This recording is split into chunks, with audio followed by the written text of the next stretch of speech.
What's up, my folks? I hope everyone is doing good. Letting Cherry empty out. She looks like she's bred to me. Good enough. Good enough. Anyway, I got a video I want to do for you guys. It was kind of spur of the moment thing. About time kennels. We'll go hang out in the shack.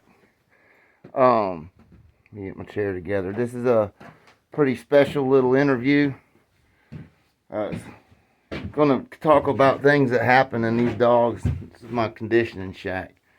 It's perfect for it because I made it for a skinning shack and a cooler shack, and it's ventilated all the way through. And you know, so you can it gets air and it's up underneath this hammock with that fan. Shit, it stays nice and cool in here all day. It's perfect. Repurposed it. Hush. But anyway, this video we're going to discuss a few things. You know, in the game, it is the way it is once a man starts becoming successful, you know, the people just you know, start coming out of the woodwork, and that's how it is. I mean, so we're gonna talk to one of the men in the fraternity from south of the border, and see what he's got to say for going on down there. Let's see here. Hope this volume go long, not loud enough. Hello. Hey, man.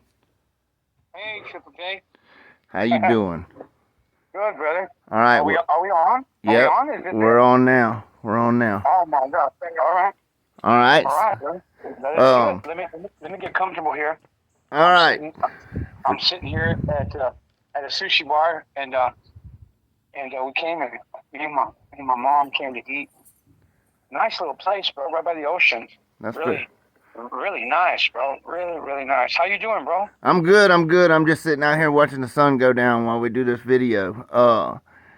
So this is Lucky Lopez, y'all. The notorious Lucky Lopez. Notorious. Okay. That's good. So I like that.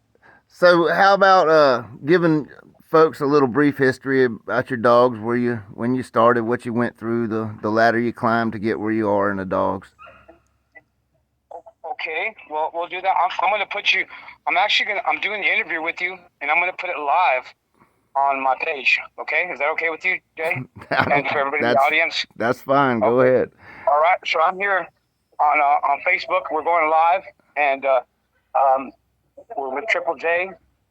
And he asked me the question of. Can we repeat the question again, Jay? Yeah, just the generic, you know, your history in the dogs, where you started, the ladder you climbed, to get where you're at in them now. Okay. Well, early on, I started around, maybe I was 15, 16 years old, 1985, basically, when I started. And, hold on a minute. Let me see if I can get this thing working properly. Oh, there it is. I'm connected. Okay. And, hell, I'm going to be filming in the dark. Yeah. I was about 16 years old, 15 years old. First dogs I got were in San Pedro, California. Okay. I remember buying a dog from a lady. My first Pitbull was a little red brindle female. Came from a lady in San Pedro, and came with 80-day paperwork. And when I was a kid, I didn't know what that was. You know, 80-day paperwork. Right. So I send it in, right? I send in the 80-day registration form, and I get a 4th-generation pedigree back. So I didn't know what I was reading. I don't know what I was looking at, but all I remember was in that pedigree was Carver's Night Train. Mm-hmm. In that 4th-generation pedigree. And I was like, Carver's Night Train? That's the only name that stuck out to me, because I thought, who would call their dog Night Train? You know? You would call your dog Lady, you call your dog Tuffy, or who would call their dog Night Train? I was like, wow, that's a pretty cool name. So it stuck out in my head. But that was the first dog that I started with, was a little red brindle female.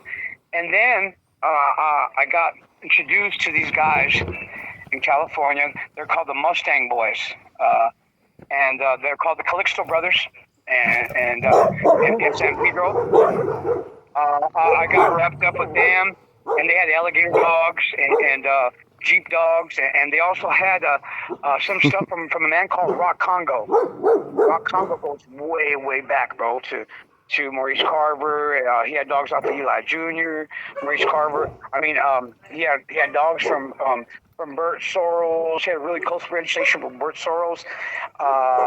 He had a relationship with the Allens, which were in Wilmington at the time. And this thing is not working. How do you work that thing? And so, anyways, I'm gonna have to finish this on the broadcast. But I started with these dogs early on.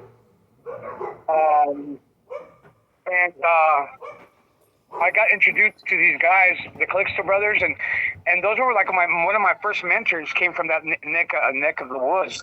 Rock Congo. Friends of mine were like Peter Loggins. These guys are known in the Southern California area, real active dogmen, and those are people that I was associated with. I remember they gave me a little female, a little buckskin female. She's about 35 pounds, and everybody at that time wanted big pit bulls, right? Big giant dogs from I don't know if you remember Watchdog, R.W. Courtier back in the day. Yeah, I remember them dogs. dogs. Remember the Watchdog kennel dogs? Yeah. Everybody was into that back then. And there was a big blue giant dogs. Before blues, we were blues. Yeah, I remember them. We had, yeah. Them Warner Whoppers and all them Whoppers and all that shit. Yeah. There was Courtiers, Blue Bully. There was Courtiers. They had there were game bred bloodlines. Yeah, they're all the old Hetrick TNT. But let's get on to a deeper end, man, because my thing will only do like so many minutes. We'll have to do parts. You know what I mean? Okay. All right. So then you got advanced a little bit, and you grew up the ladder a little bit and started and been in dogs now, and you've basically with what's going on with you've created something nice worth having. You know. I've been doing dogs for a long time. You know, it's kind of hard when you have good dogs. It's kind of hard to, you know, kind of be quiet. I mean, not quiet, but you try to be as private as possible. But you're out there, you know. Yeah. And we got some good dogs. Started one of my mentors was Vinny Romeo. And Vinny Romeo, you know, he kept that Chinaman Black Angel blood alive, you know, and he kept it tight. And so at the time, I had a friend that his name Carpet Man in Arizona, Phoenix, Arizona, who gave me a bitch. I had some dogs before. I mean, I dealt with a lot of Ronnie Hyde blood, old Satch Bloody Sunday blood. Yeah, those Satch stuff.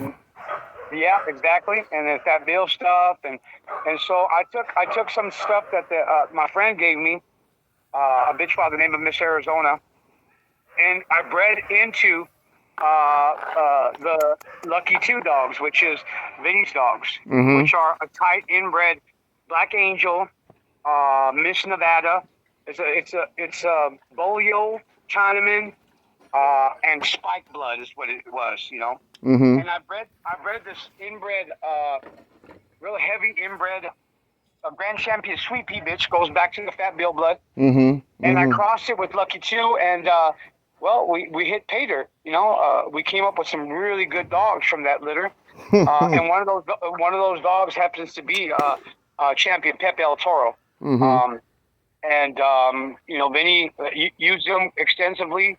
And well, that's the foundation right now to basically the house. Miss Arizona are the dogs that we're known for, the Miss Arizona dogs, and Champion Pepe El Toro. I got his brother from Grand Champion Little Monster as well. We bred her, whatever we bred her to, man, it came out gold. Yeah, she was a hell of a producer for you, huh? Yeah. So that's a good. I mean, our foundation female has produced.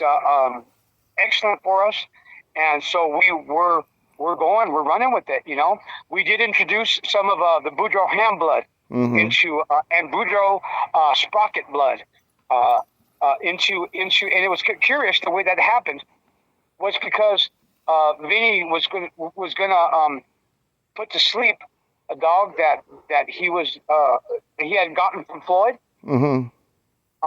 By the name of Regalado. Well, actually, I named him Regalado.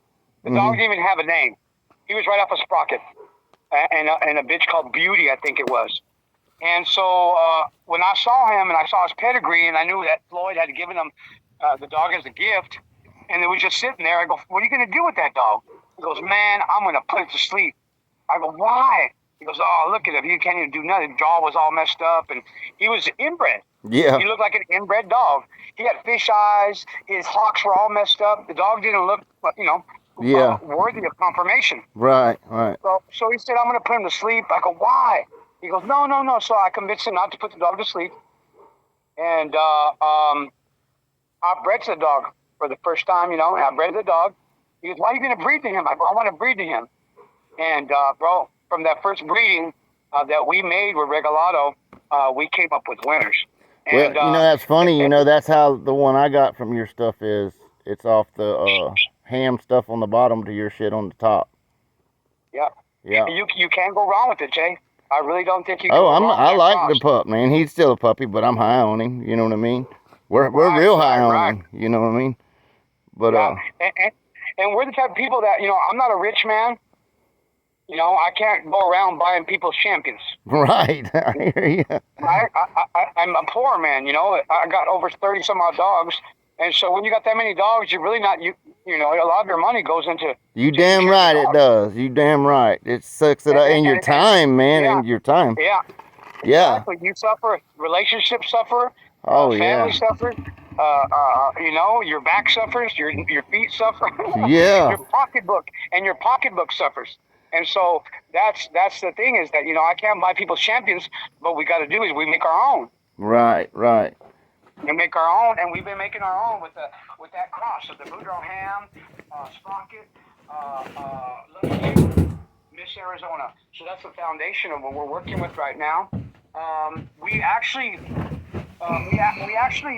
took a dog from that came right off of the dog that came from Floyd's house, Boudreaux Regalado, or Vinny's Regalado, and we took a offspring from that, and we beat the top people of the world with those dogs, bro. Right. And that's what we're using. We're using today. So it's not something that that we're just breeding paperwork. I hear you. That we're putting pretty papers together. No, these are actually working animals. I'll tell you something curious, bro. Yeah. Regalado he threw better than himself, and that's what a brood dog is. That's right. That's right. You want to produce better than yourself. He didn't throw broken hocks. He didn't throw a small messed up dog. You know what? He threw perfect conformation, beasts, monsters, and that's what a brood dog does. Now I said, damn. As soon as you bred him outside the family, bro, it was magic. And so I'm gonna say, you know what? Why am I gonna reinvent the wheel? Right. I hear you. Yeah.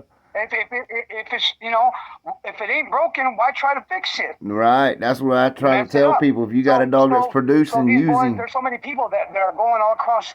They go to Peru and Ecuador, and they even go to Serbia to buy dogs. When the best dogs in the world are in your backyard, buddy, in Georgia, in Louisiana, they're still in the United States. Yep, they're right here. They're still in, and I've always made look at Jay. Man, I'm real long-winded, bro. I'll take over. I'll tell you what. Yeah, go on, talk. It's your show. Look, I'm gonna tell you, the best dogmen in the world, especially in Mexico. I think it's a combination between America and Mexico that make up the best dogs in the world. Oh, I'm sure. Between the two. Oh, I'm sure. I really believe that. Yeah. And because the liberty that we have here to be able to compete and race with our dogs and whatnot, and the ability in the United States to be able to put top-notch animals together, and we still do it. United States, it's the American Pitbull Terrier, not the Mexican Pitbull Terrier. There's some good dogs in Mexico, and there's great dogs in America. It's just it's all in who you get the dogs from. I mean. Right. And then they work them. The thing is that if a dog is not worked, it won't work. A pedigree don't work. No, you can't. That's what I try to tell people. You don't know how you're breeding your dogs unless you work with your dogs, because you don't know what it lacks and what you need to add and all that shit. You got, Exactly. yeah, If you just put him have him as a statue, you'll never know what he brings to the table. If he's just a statue that's right. or a show ornament, you'll That's never right. know what type of ability, what he have natural air. Is he intelligent? You know what type of mouth he has. You'll never know unless you go and take him to the hog show. You know what I'm saying? Yep, that's it. You And, know. and, and so we've had, thankfully, I thank God, I'm a man of faith, and I really believe that, every good perfect gift comes from God. I'm not going to start preaching to you, but every good and perfect gift comes from God. I believe everything we have is because God has given it to us, and I've been blessed, man. I've been fortunate to have um, good dogs and a good foundation, and a good vine. So the vine is still producing for me, still producing Right, grapes. right. You know, Mm-hmm. and I'm going to stick with it right now. So Yeah, I'm going to stick stick with with it. it. Yeah. And, it's great you are, because this guys in America are starting to utilize your stock and crossing it back into ours, and they make great catch dogs. They're smart. They're very. It's rare. People don't understand how You're rare it breaking up, is to Jay. get one that good. You're breaking up. I didn't hear the last thing you said. I just you kind of faded out and came Yeah, back in. it's real rare for people to, they got to understand how rare it is to get good quality dogs that are smart and adapt real quick. That's the plus. When you have dogs that Right. have been really worked hard and the bred for performance, you don't have to do so much culling because the blood has been culled hard. You know what I mean? Right. Right. It's Right. pitch black out Yeah. here right now, but Yeah. And I really believe, Jay, that when you work your dogs, it's not the pedigree that makes the dog. It's the no. dog that makes the pedigree. That's right. That's it. Because that pedigree doesn't help if the dog ain't worth the shit. Everyone No, says, well, they're going to produce what they can produce. Well, yeah, maybe, but surely that's dogs the dog. reproduce themselves, and if it's a shit eater, it's going to produce a lot of shit eaters. Yeah, yeah, yeah. But now let's talk a little bit about you've got to a level where your dogs are renowned and respected. What has that brought to the table for you as far as the hate? Oh man, I think, man, brother, we're involved in a game in an industry. Let me put it that way. Mm-hmm. We're involved in an industry where it's cutthroat. Yeah. Nobody look at this is human nature. I think that people are okay when you do as good as them. People are okay when you're at their level. People are okay when you see you eye to eye. But as soon as you start to rise above and be better than them, that's when the hate begins. Yes, You sir. see? Yeah, They hate to see a man doing good for himself and trying to succeed and do better. right, they don't want that to. A lot of people don't want that to. It's just like they just begin to like, you know what? You're good as long as you're here with me, but don't get any higher. Don't get better. Yeah. Don't look for greater. Don't look to succeed or step out and be above, because you know what? You're going to be my competition then. And you know what? I'm going to have to drag you down. You ever heard the story about the crabs in the No, bucket? yeah, the crabs in the bucket. Yep. I'll tell you. Let me tell you this real quick, so people can get an idea of what the crabs in the bucket do. I was fishing, and I don't fish at all, but this is part of the story.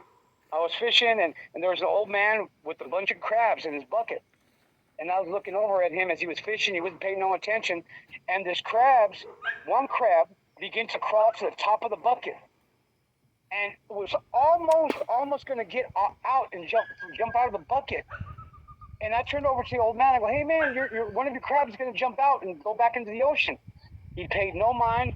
He goes, and I looked. As soon as the crab was going to jump out, another crab grabbed it by its leg and pulled it all the way down to the bottom. Yep. And it's a beautiful analogy. I'll tell you why. Because it's like that today in the game, bro. Oh That yeah. people Oh yeah. today, as Oh soon as you yeah. want to get up, as soon as you want to have, you get better dogs. As soon as you know what, people start taking the limelight from others. You know what they do? Is they I want to be the only one that shines here. I want to be the only one that takes the glory here. So what they do is they drag you back to the bottom, man. Oh yeah, they'll ruin your name. And a lot of people got to understand this shit goes online. This is online abuse and lies and Oh man, slanders, and people think there's a lot of people online that do this shit that aren't even dog men. That these guys got to understand that that's their job, is to fuck up everything in the dogs. the internet, bro, and cyber doggers have messed it up for people that actually do honest work with these dogs, like yourself. Oh You know, yeah, oh yeah, and other people that actually, you know what? They keep their nose clean. They're honest. They're truth seekers. They want to make sure that they keep the breed pure. You know what I'm right. saying? And excelling, And, and excelling. exactly, Yeah, exactly. because And people you don't know understand. better. It doesn't take but a couple generations. I don't care. Like say, Exactly. like we speak about him. I got the one I got off the daughter off of him. Back to your stuff, right there. But in 2 or 3 generations, if them dogs were not worked, they're going to be just They're like done. Staffordshire Terriers. They're done. They're Yeah, done, brother. if They're they're, done. And as long as you keep the consecutive generations working, you'll keep that stuff alive. I'm a little bit different than a lot of people on certain things. I can I can see things in dogs. I feel like when I'm looking for my brood bitches, I don't have to say, oh well, my brood bitches have to show me 5 years of being skull drugged. You know what I mean? I can look at a dog, if it's got the talents, it's from a good family that I've had for a long time and know the traits in. You can usually tell. Just like when a dog man can look at a puppy, just like the puppy we got from your stuff, and tell that that's gonna, well, at least he's gonna catch for sure. You know what I'm saying? You can know he's gonna at least catch. And them dogs in that caliber, usually that what I've seen is they'll go as far as their body can go. I mean, as long as you got that dog in good shape, he's gonna hunt. Right. You Right. know. I've always said this, Jay, that the dog is only as good as the dog man behind him. Hell yeah, that's it. That's it, man. I mean, That's it, brother. a lot of guys get buying dogs because they have exceptional dogs and go buy exceptional dogs from people, but and they'll pay Exactly. people to do things. I mean, you know, I'm like you, man. I can't afford people to come. I have to get up in the morning and take care of mine. You know what I'm saying? Right. You know. And you know what, Jay? I'll tell you what. A lot of people ask me, what separates you, Lucky? What separates you from the rest of the dog men in your area or around you, and your peers? Well, a lot of them, Jay. I'll tell you what. A lot of them are weekend warriors. Don't get me wrong. That's not a bad thing. You know what Right. I'm saying? But you know what? I do this with these dogs 24/7, Right. That's 7 days it. a week. That's what I'm You know, trying. And on this channel here, there's probably several thousand good, honest dog men on this channel. right, right, and and right. that I've talked to thousands of them. You know what I mean? And they're good guys. There still is a lot of good, honest dog men in these dogs. They don't want to waste their time. The big thing now is people are uh, they've almost made the hog hunt look like a joke. They'll show a bulldog humping on a damn half-grown sow. You know what I'm saying? Where they don't realize what the real shit is anymore. It's it's gotten insulting to a point. You know what I mean? But it's Right, the right. game. It's the game, like you say. You got the internet's a weird place. I try to stay out of like all them Facebooks and all. I do this channel and And, that's it. And I answer yeah, my emails and my phone. yeah. But I got too You much know, you shit know, to do. right now, I try not to get caught up in the drama because there's a lot of drama, bro. Oh I yeah, try to not get caught up in the circus of yeah. he said and they said and that, I just try to keep myself. Well, actually, I don't have time to get caught up in it because I got dogs to feed. That's I got right. I dogs got to shit to water. take care of. I, I, With I these got dogs, man. I'm 100%. I have to just see it. I don't right, listen to nothing anymore in these right, dogs. I don't listen. right. I have to And, just see it. it's come to the point where the hate is so bad that you know what? There's I'm trying to find a way to say this, but There's more people that believe a lie than believe the truth. Oh, hell yeah, they're going to Nowadays. believe the lie more than the truth. Right. You know, just like, you know, like I was trying to say with you, like what they're trying to say is you was in the law, a federal agent or some bullshit like that. Fucking FBI in Mexico. I've never heard of that myself, but yeah, but that's what they're saying now, because what's happening is that they don't want to compete with me. They don't want to take. They don't want to. You know. They don't want to let me show in their conventions. They don't want me to let me come in. So what they do is the hate has gotten so bad. They can't beat me. So what's the next thing they're going to do? They're going to talk about you. they'll slander you. And slander you. And you know what? And the crazy thing is the internet is full of dummies. That's the truth. I'm sorry. It's full of dummies that they'll believe anything that they'll tell you. But you know what? And I'm going to tell you something right now. There's smarter people, like people in the South, like people in Georgia. People, your listeners, Jay, are smarter than that, because they got to know, hey, man, there's got to be paperwork. There's got to be evidence. Yeah, oh, I tell everybody, if somebody's want to accuse somebody of ratting on them, show the paperwork, it'll show the story. Exactly. You know what I mean? Or keep your mouth shut and keep stepping. Yeah, just don't do nothing wrong, man. You know, it is a different world where you live than what it is here, you know. Right. You know, just don't do nothing wrong. I'm blessed where I got a lot of guys that will hunt with my dogs, which I wish they hunted more now. Everybody's working so damn much, but you know, yeah, I'll tell you what, Jay, I left. Okay, I'm gonna tell you one thing about me, okay? I'm an American. From America. And I came to Mexico to compete. Well, I'll tell you how it started. You know, I've been here for now 9 years, okay? And I came with a missionary group, bro. A missionary group that asked me to come and help them build churches.